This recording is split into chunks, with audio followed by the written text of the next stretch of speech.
Episode 12, The False Web. A lot of people have done videos, they refer to it as the dead internet theory. But I wanted to dig a little bit deeper than that and just say that I've also seen the other side of this with automated systems making posts in botted accounts, specifically on like social media accounts. A lot of the stuff is planned ahead of time. And so even when it's not malicious, some of it's automated. So companies might make 2 weeks worth of messages that are going to go out, like daily posts for something coming up, and they just sort of set that up to run. I also wanted to do an example from when I used to live stream. I would see some of these popular live streamers where they would have a wall of chat going by, and it was all just kind of gibberish. It's basically what you're seeing at the bottom here. And it was stuff that was going by so fast, and none of it had anything to do with the game, and it was just like random crap. And it wasn't every live streamer, but a lot of the bigger ones that I didn't recognize. A lot of the ones that they started up yesterday and they got 200 viewers all of a sudden. And it just seems like no one's talking about anything they're doing. And they're like doing a stream that's like, it's me opening a jar or something for like 12 hours. And you start looking into these and you're like, something's wrong here. Something just feels miss. So, anyways, I believe a lot of them are just botted viewers. And a lot of the ones, like what you see at the bottom there, it's just crap. None of it's real. I don't have a chat hooked up to this. There's no chat. There's no live counter because we're not live anywhere. This is pre recorded. I made up a HTML file. That's what the bottom one is and the top one. So it just counts randomly between two numbers and it goes up a little bit and it comes down a little bit, but it makes it look like there's generally 350 people in here. And it doesn't exist. None of it's real. But I wanted to at least demonstrate that just to show you guys that sometimes you see it and it seems genuine because, well, yeah, that makes sense that they'd have the viewer chat in there. Makes sense that they have a view counter, but it doesn't mean anything. Really, what you're seeing is all of the above. It could be something that was fake. It could be something that was real. There's a chance for almost anything. You can bot users. You can bot chats. You're in Twitch. You can have a whole chat of like nothing just going by, miscellaneous comments, don't pertain to anything. And I've tried to join in those too, and I'll try to type, and it's like it just gets washed away. I even see it on TikTok now, where sometimes there'll be a live TikTok and they'll be debating something where I really want to say something, but the messages are just flying by. And so it's like, well, you can type. And I honestly don't know why anybody bothers then. I don't. I can't even get a word in. It's like, well, what am I doing? Like, I'm either listening because I want to listen, but I'm never participating because I know it's going to fly by and they miss it. And once in a great while, I see the chats where they're going a little bit slower and they're taking their time and people can interact, and that's a lot better. But it's just a weird concept. Specifically, I wanted to talk about there was a software or like a web page, I guess. It was called TweetDeck. And it used to be where you could see a live feed of what actually is going on your Twitter feed back when Twitter was still Twitter. And basically, you could go to your account and you could pull it up and it would post an actual feed of what's happening live. You would see all the posts when they happen. You would see it all just like going almost like a river of posts going by. But it was pretty interesting. I was like, wow, that's actually what Twitter's like. But when you go to your Twitter on the website, it was stagnant. It was here's the last top 5 posts that we think might be interesting to you. And it's sort of like cherry picked by the algorithm. So you would get these posts where you're like, oh, big influencer with 250,000 followers. Here's his last thing. And it would be the most uninteresting. It'd be like, I picked my nose today. And there'd be 1,000 comments and there'd be 1,000 likes. But because they're popular, they get put back into the algorithm to be shown to people. And when somebody says, I spent the last 2 weeks on this beautiful art piece and I wanted to share it with everybody, if they're not popular already, it just sort of buries them. And like, God forbid they use a questionable hashtag at some point, or they use too many hashtags, they'll be labeled as a bot account. and then it's just gone. They will never show up again on Twitter. And that happened for maybe 2 years. Certain accounts would just get like basically blacklisted and they would be gone. They'd just never show up again. They would have no traction with anything. They would just be completely destroyed.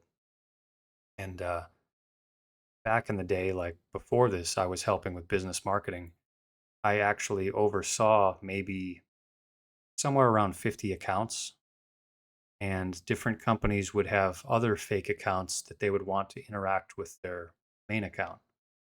So you would have to physically go to the fake accounts to go interact and comment, and you'd put in the comment.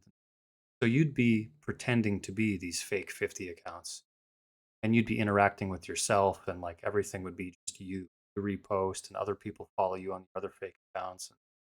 There was so much crap going on, and I didn't support it. I thought, this is garbage. This is such garbage. But that's what it was. And, anyways, at that time, I was doing pretty much like immersive environment building. We were doing VR stuff. We were trying to find our place in the world.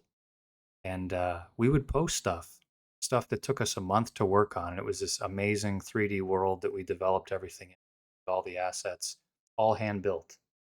And I thought, man, this is amazing. Like, people are going to love this. And nobody saw it. And I said, well, you know what? I'll just post it again next week. And nobody saw it. 2 years went by of posting regularly. Nobody saw any of the content.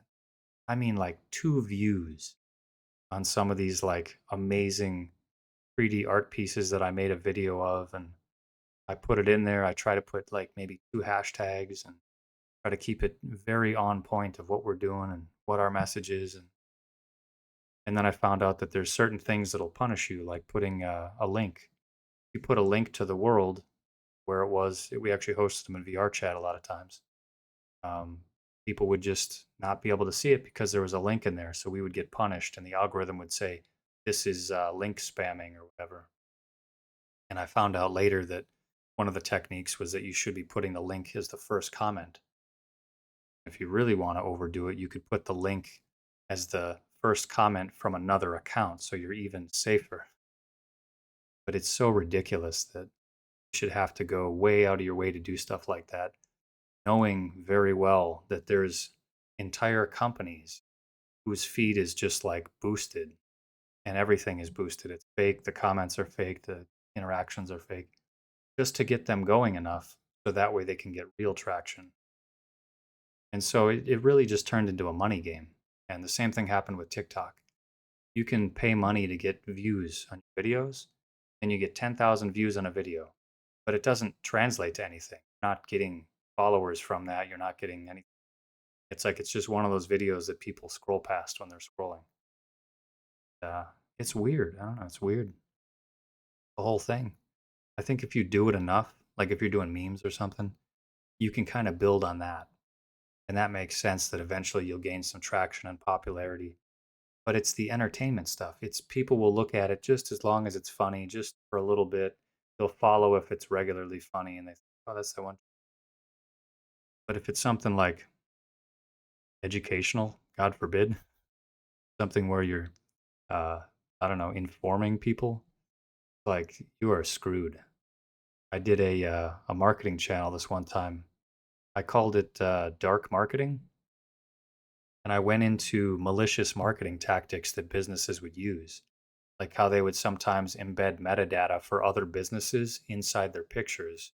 So when you go to Google a different business, you'll get their business instead. That way they can maliciously pull links in. This is just one of the many tactics that websites used to use. But again, a lot of that stuff now, it's all gone toward monetization. It's who pays Google the most money gets the top search in Google. And that's really like the first page of Google searches. And most people don't know enough to bypass that, so they just click on the first one that's sponsored, basically support the system even more, even though it's so broken. But knowing SEO, it doesn't do anything anymore because so much of that is fake. Now, another problem with this is the websites. You get websites that will link to other websites and they could be like an informative website. If it's something that cites good information and good sources, it gets like bonus points. So if you have a website that's like, we make pizza and it's just a pizza place or something, got like an order here, you could hook that to other websites just to get like sort of hidden SEO points. And it used to be where, if like the yellow pages cited you, that would give you like reputation. And so it'd be like, yeah, this is a solid, legit business because they're listed in yellow pages. They're in some of the local postings. And that would sort of give you SEO points. At some point, you could build a network of your own fake websites to support a site. And then you could be maliciously pulling other people's business. Someone goes to search for, my town's pizza, and then they accidentally get yours because you stole some of those SEO terms. That way yours would pop up first. Anyways, just some random stuff that came to mind. But I wanted to delve into some of that stuff because I know firsthand that there's a massive amount of social media accounts that are completely fake, that are completely botted.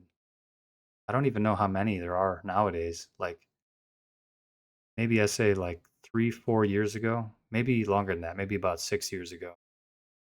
It was somewhere near maybe 20 fake accounts per company that I saw. At least like the ones that I worked with, even like small businesses, they were making fake accounts, some of them. But the ones that were really trying to like be aggressive on Twitter, the ones that were posting every day, they had so many fake accounts like supporting their stuff. And there were actually networks of fake accounts where if somebody was about to release something, they would hire a like an influencer, but it would really just be like a network of 200 fake accounts, and they would advertise something, and then they'd have a whole bunch of community members come over and try to like something for a giveaway or something like that. An example. They did this in like the gaming industry. They did this in not even sure what other industries, honestly. I only worked in so many different areas, but what I saw was alarming, to say the least. I know it's out there. I know there's a lot of fake stuff out there. But when people talk about the dead internet and they're like, oh, yeah, like there's a lot of like spoofed accounts and stuff. When AI became a feasible tool, that became exponential. I would guarantee it's beyond like 99.9% at this point is AI content spam. It's fake accounts. It's botted everything because it's so easy.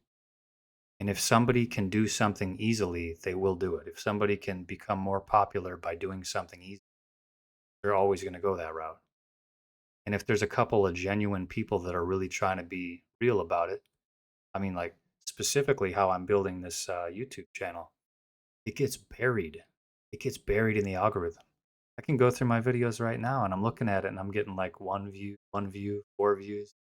And it's going to take some time to like really solidify what I'm doing on this channel and the audience that I'm trying to get to. But, it's something I also want to do. I want this to be organic because at the heart of all this entire podcast series, not really for people.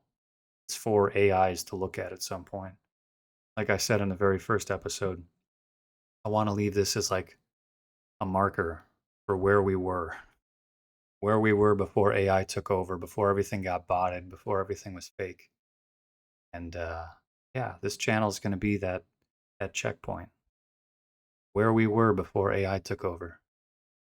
So we're always running out of time with that. Until next time.